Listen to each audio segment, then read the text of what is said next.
ನಟಿ ರಮ್ಯಾ ಅವರು ದೂರನ್ನ ಕೊಡ್ಲಿ, ದೂರು ಕೊಟ್ಟ ನಂತರ ಪೊಲೀಸರು ಕ್ರಮವನ್ನ ತೆಗೆದುಕೊಳ್ತಾರೆ.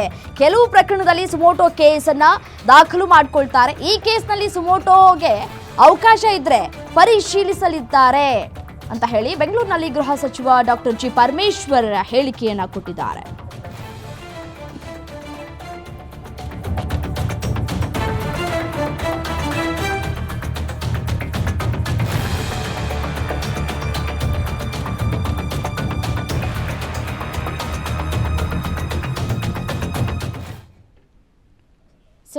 ಒಂದಿಷ್ಟು ಅಸಹ್ಯವಾಗಿ ಇನ್ಸ್ಟಾಗ್ರಾಮ್ ಅಲ್ಲಿ ಕಮೆಂಟ್ ಮಾಡ್ತಾ ಇದ್ದಾರೆ ಅನ್ನುವಂತಹದ್ದು, ಆಕೆ ಬಹಿರಂಗವಾಗಿ ಎಲ್ಲದನ್ನೂ ಹೇಳಿದ್ದಾರೆ. ಅಂದ್ರೆ ರೇಣುಕಾ ಈ ರೀತಿಯಾದಂತಹ ಕಮೆಂಟ್ ಗಳಿಗೆ ನೋವಾಗಿದೆ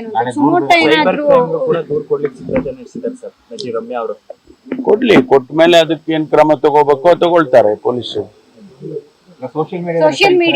ಸೋಷಿಯಲ್ ಮೀಡಿಯಾದಲ್ಲಿ ಈಗೆಲ್ಲ ನಾವು ಮಾನಿಟರ್ ಮಾಡ್ತಾ ಇದ್ದಾರೆ. ಸೈಬರ್ ಇದರಲ್ಲಿ ನಮ್ಮಲ್ಲಿ ಪ್ರತಿ ದಿವಸನೂ ಮಾನಿಟರ್ ಮಾಡ್ತಾರೆ. ಯಾವುದು ಸೆನ್ಸಿಟಿವ್ ಆಗಿರ್ತಕ್ಕಂಥ ವಿಚಾರಗಳಿರುತ್ತೆ ಅವನ್ನೆಲ್ಲ ಕೂಡ ಐದರ್ ಬ್ಲಾಕ್ ಮಾಡ್ತಾರೆ, ಇಲ್ಲ ಅವರು ಕಂಪ್ಲೇಂಟ್ ಯಾರಾದ್ರೂ ಕೊಟ್ರೆ ಅದನ್ನ ಕಂಪ್ಲೇಂಟ್ ತಗೊಂಡು ಅದ್ರ ಮೇಲೆ ಕ್ರಮ ತಗೊಳ್ತಾರೆ. ಇದನ್ನ ದಿನನಿತ್ಯನೂ ಕೂಡ 24/7 ಮಾಡೋದಕ್ಕೆ ಈ ನಮ್ಮ ಹತ್ರ ಎಲ್ಲ ಫೆಸಿಲಿಟೀಸ್ ಮಾಡ್ಕೊಂಡಿದ್ದಾರೆ. ಪ್ರತಿ ಡಿಸ್ಟ್ರಿಕ್ಟ್ ನಲ್ಲೂ ಮಾಡಿದ್ದಾರೆ, ಅವರು ಕಮಿಷನರೇಟ್ ಅಲ್ಲೂ ಕೂಡ ಮಾಡಿದ್ದಾರೆ. ಇಲ್ಲ ಅದನ್ನ ಈಗ ನೋಡಿ, ಕಂಪ್ಲೇಂಟ್ ಯಾರಾದ್ರೂ ಕೊಡ್ಬೇಕಲ್ಲ. ಸುವಮೋಟೋ ನಮ್ಮಲ್ಲಿ ಕೆಲವು ಸುವಮೋಟೋನು ತಗೊಳ್ತಾರೆ. ಈಗ ಕಮ್ಯುನಲ್ ಆಂಗಲ್ ನಲ್ಲಿದ್ರೆ, ಪರ್ಸನಲೈಸ್ಡ್ ಆಂಗಲ್ ಅಲ್ಲಿದ್ರೆ ಅವನ್ನೆಲ್ಲ ಸುವಮೋಟೋ ತಗೊಳ್ತಾರೆ.